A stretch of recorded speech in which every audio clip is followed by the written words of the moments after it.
जिस नगर में इन परम वीतरागी निर्ग्रंथ संतों का चातुर्मास हो जाता है, उस नगर में अनेकों श्रावक ब्रह्मचर्य को धारण करने वाले हो जाते हैं।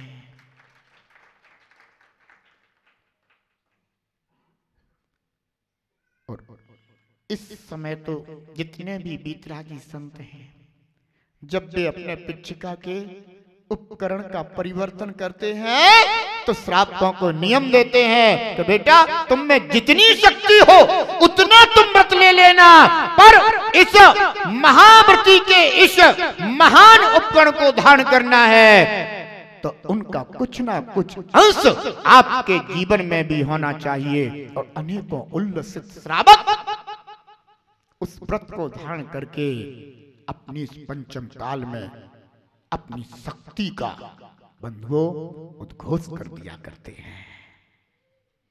तो जहां ये महाव्रती श्रावक महाव्रती संत श्रावकों के मध्य पहुंच जाते हैं, उन सच्चे उपासकों में भी इस महाव्रत की महिमा आ जाया करती है। अपरिग्रह महाव्रत एक सच्चा श्रावक ऐसे ब्रह्मचर्य महाव्रती साधकों के चरणों में नमन करता है और कहता है, भगवान आपके ब्रह्मचर्य के लिए त्रिकाल वंदना है। अपरिग्रह महाव्रत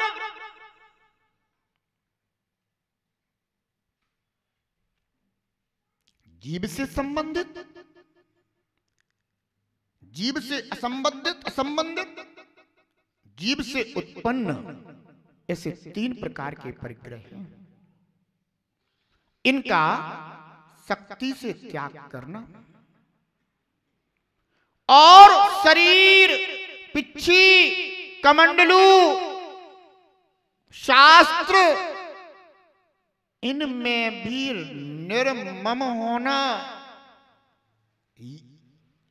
शिष्य इनमें भी निर्मम होना अपरिग्रह नाम का पांचवा महाव्रत कहलाता है। जानते हो, जिस परिग्रह के लिए आप सभी दिन रात 24 घंटे श्रम परिश्रम मेहनत करने के लिए तैयार हैं, उस परिग्रह को मुनराज अपने चरणों की धूल से भी तुच्छ समझते हैं।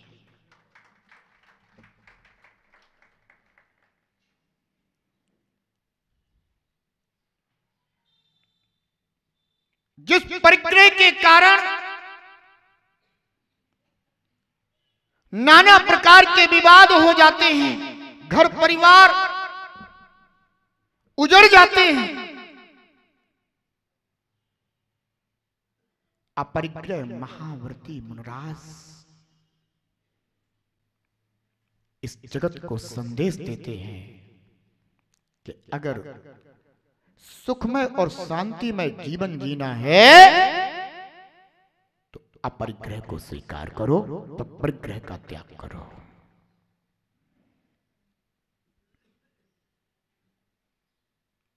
और अगर त्याग नहीं कर सकते तो जो उपासक का धर्म है, उपासक के धर्म को स्वीकार करके, परिमाण करके अपने असंयम पर नियंत्रण करो।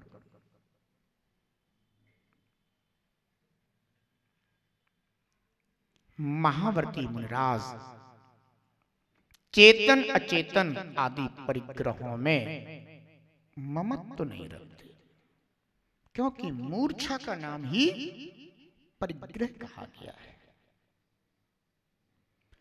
अंतर की मूर्छा का दूर हो जाना ही अपरिग्रह है।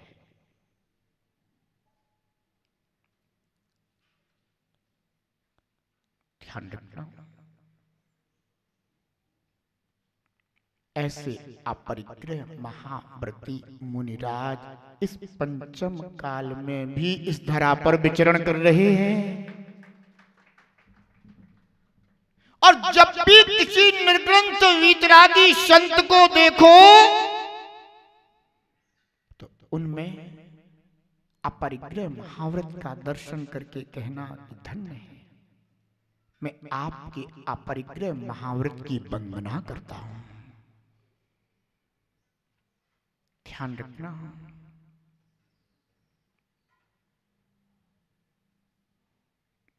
मुनि का धर्म पालन कराने में श्रावक की भी अपनी भूमिका है।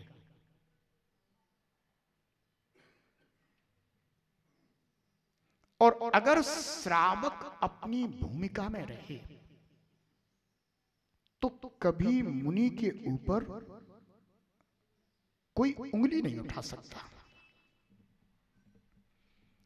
जब श्रावक कर्तव्यहीन होता है, एक बात ध्यान रखना,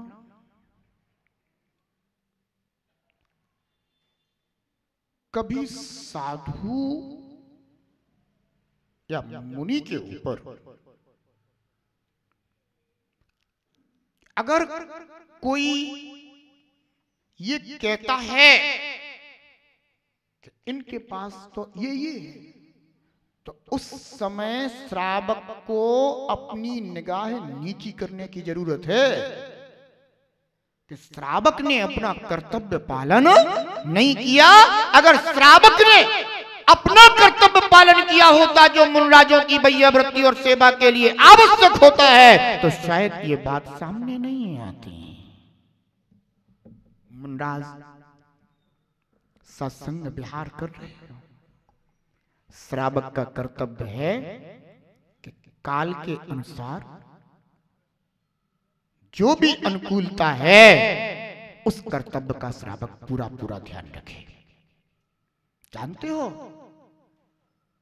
प्रवचन सारगी में आचार्य भगवान ने यह सब कथन किए, पर क्या करें, श्रावक को स्वाध्याय करना नहीं। साधु के द्वारा अगर मार्गदर्शन मिलता है तो वो भी बिरले जीव स्वीकार कर पाते हैं। बंधुओं, मैं सिर्फ इतना ही कहूंगा कि श्रवण के प्रति अपने कर्तव्यों का, अपने दायित्वों का श्रावक निर्वाह करें, जिससे कि पंचम काल के अंत तक जिनागम पंथ जयवंत होगा ध्वज लहराता रहे। एकमात्र मुनिराज हैं जो जिनागम में वर्णित पंथ यानी रत्नत्रय की आराधना कर रहे हैं। ऐसे दुस्सम काल में क्या कहा कि कलऊ काले चले चित्ते देह चान्नादि कीट के एक चमत्कारा जिन रूप धरा नरा। इस कलिकाल में कलऊ काले चले चित्ते, जिस इस काल में जीवों का चित्त चलायमान है, देह चा अन्नादि कीट के, और यह शरीर अन्न का कीड़ा बना हुआ है। कैसा है ये शरीर? सुबह से आंख खुलती है ना, तभी से इसको खिलाना शुरू कर दो तो रात के सोने सोने तक भी इसकी पूर्ति नहीं हो पाती है। खिलाए जाओ, खिलाए जाओ, खिलाए जाओ, पिलाए जाओ, खाता जाए, पीता जाए। इस काल में ऐसे मनुष्य हैं। आप लोगों ने भोग भूमि मनुष्य के विषय में सुना था ना कितना खाते थे वो? बेर के बराबर, आंवले के बराबर, बहेड़े के बराबर। और आज के समय कहते हैं कि उनका बहुत बड़ा शरीर था, बड़ी अवगाहना थी। तुम्हारा तो छोटा है।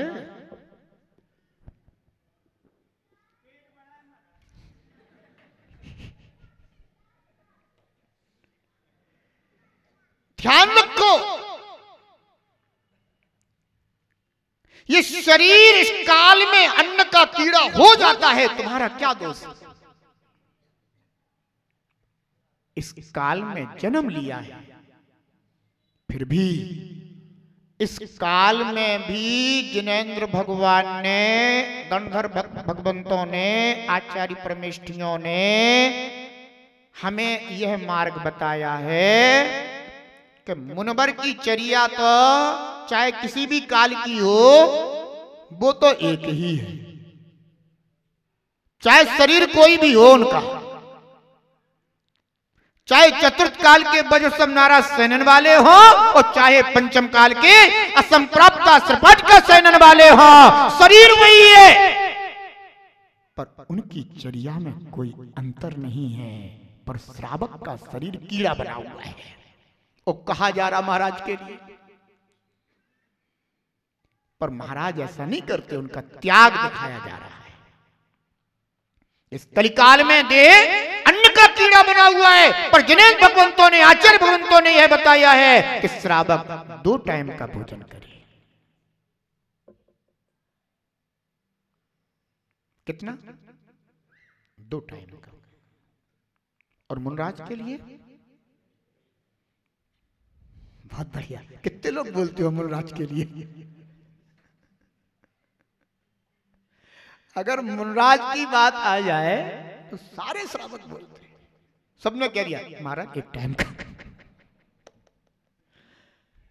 पर तुम्हारे लिए 2 टाइम की व्यवस्था बताई है, उसके विषय में तुम कितना सुनते हो, कितना चिंतन करते हो? कोई बात नहीं, काल परिस्थितियां हैं, पर इतना जरूर है कि रात्रि में भोजन ना कर। आप दिन में जितना जैसे बन सके संतुष्ट रहें। फिर अन्य परिस्थितियों की बात एक अलग है। परंतु इन 5 महाव्रतों को धारण करने वाले दिगंबर वीतरागी संत हुआ करते हैं, जो सभी प्रकार के परिग्रह की मूर्छा को छोड़ देते हैं।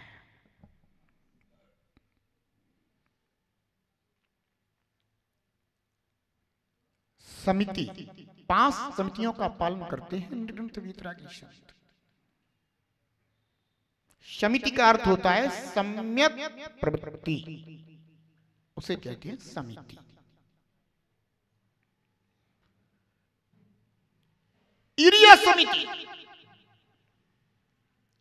प्रयोजन के निमित्त, अर्थात शास्त्र श्रवण, तीर्थ यात्रा, गुरु दर्शन या अन्य धर्म कार्य, उनके निमित्त प्रयोजन से 4 हाथ आगे जमीन का दर्शन करते हुए यानी देखते हुए साधु के द्वारा दिवस में यानी दिन में प्रासुक मार्ग से जीवों का परिहार करते हुए जो गमन होता है उसे ईर्या समिति कहते हैं।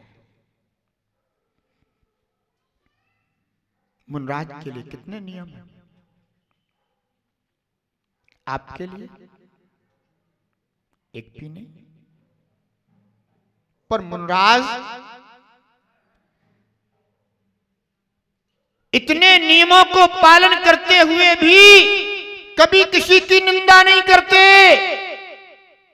और जिनके एक भी नियम नहीं है वे साधु जनों को देख करके भी अरे कैसा दुर्भाग्य लिख रखा है तुमने। कि जिन महाव्रतों का, जिनकी समितियों का दर्शन करके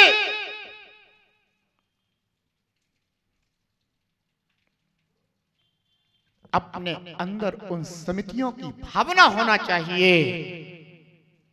बंधुओं, उन महाव्रतियों को आप अपने राग द्वेष प्रणाम के कारण, बंधुओं,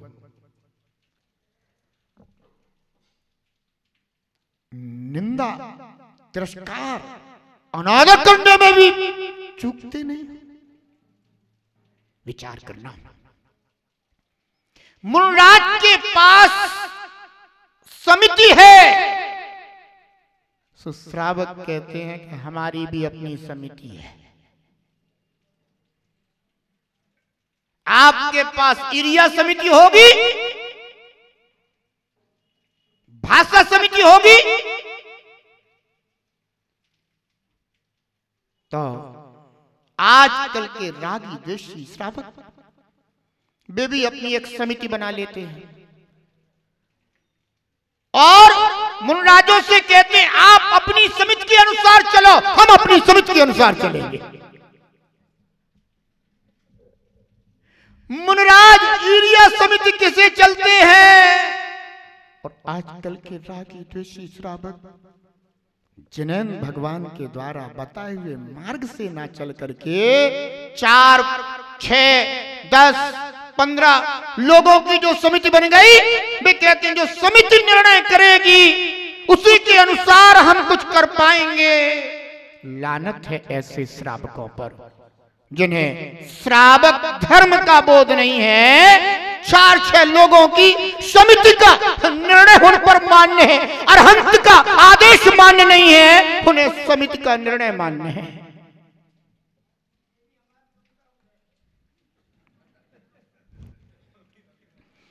ध्यान रखना, मैं ये नहीं कहता कि आप समिति में ना रहें, व्यवस्था के लिए समिति बनती है।